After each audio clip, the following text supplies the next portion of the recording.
Hey, you guys, Lars Zimmerman to YouTube land.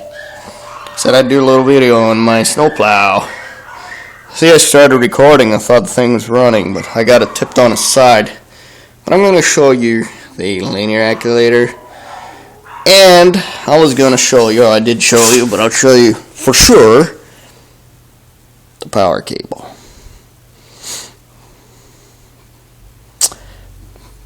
May not be the choice thing, but it's what I had, and it worked really good. Okay, I'm going to bring you in on the forks, cut off the top part. That is the legs of the old plow, and they're on upside down because, well, maybe I'm upside down. But I had to add this to get it go on better. And this was the old tower. None of that had to change. I added the arms forward, this little triangle shaped gusset. It used to be triangle shaped gussets, now an L shape, to give me a little better view what's going on in the mounting. You may be able to see a weld joint right there. That used to be back here. I'd extended a whole 3 inches to whatever was, I don't remember. I think it had something to do with the length of this. And so I just took the flat plate, welded it here, welded this arm here. So I had it on the tractor.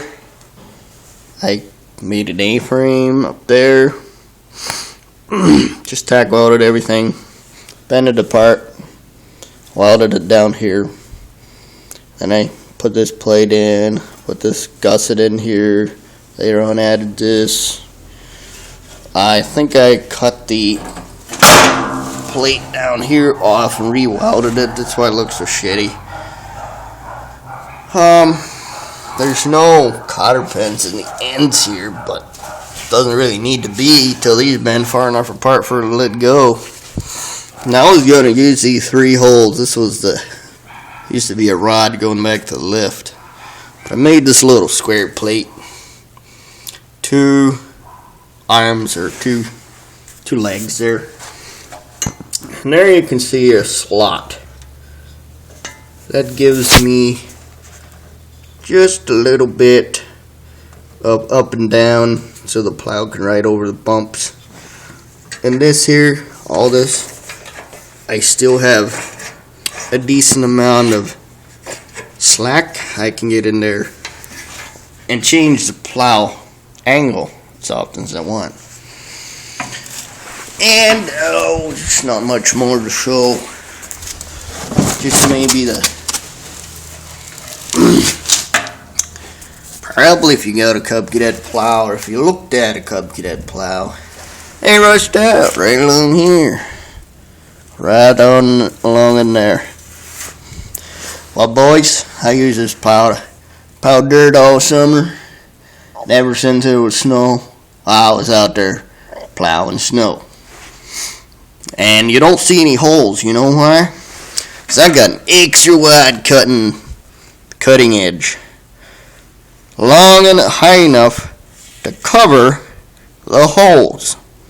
So there are holes there. You just don't see them. And it's a 1/4 inch thick. I don't know why. Just being me, when I looked at it, I said, whoop, it's got to be a thicker cutting edge. Actually, I use smaller bolts. I said, you know, I don't want to tear this whole thing apart. I want the cutting edge to come off. I don't want it to bend. Any nonsense like that. Let's just have these bolts come out. Well, right now there's 7 bolts in there. There's no way you're going to break those, even if they're a 1/4 inch instead of 5/16. So I must say I'm really happy. I'd recommend that to anybody.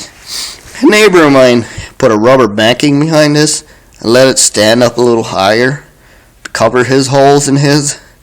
That was a smart idea also. I'd recommend that too, because the rubber will give you shock absorption if you hit any stones or frozen into the ice or whatever. And the other thing, you have the trip on this blade. I unlocked mine because something's got to give. I don't want it to be my mounting, my subframe and mounting frame. I just don't need that to break when I'm out there. It's just having a little fun, fixing little gullies in my drive or blading, whatever I'm doing. So that's what I did there. And that's all on the plow. I mean, if you got any questions, shoot me a message. This is now, turn my camera upside down. I don't think that'll work. It's a concentric LACT 12-500A. It's a 12 volt. Puts out 500 pounds or so. It's a 12-inch stroke. It's a lot more than it needs to be. It really is. But I recently put it on my little wagon, the linear activator on my wagon, and it's just dandy for that. There's my restored mower deck. It doesn't look like much. Lost a lot of paint. Thanks to my pressure washer. Also thanks to the rust converter I used. So I painted it with oil, filled my spray gun with some drain oil out of the Farmall, I think, and sprayed it down with that this past fall. So when we bring it out in the spring, we'll see what the deck looks like. I doubt it's really terrible or anything. Can't stand not knowing. It's covered with a black oily kind of a crust right now.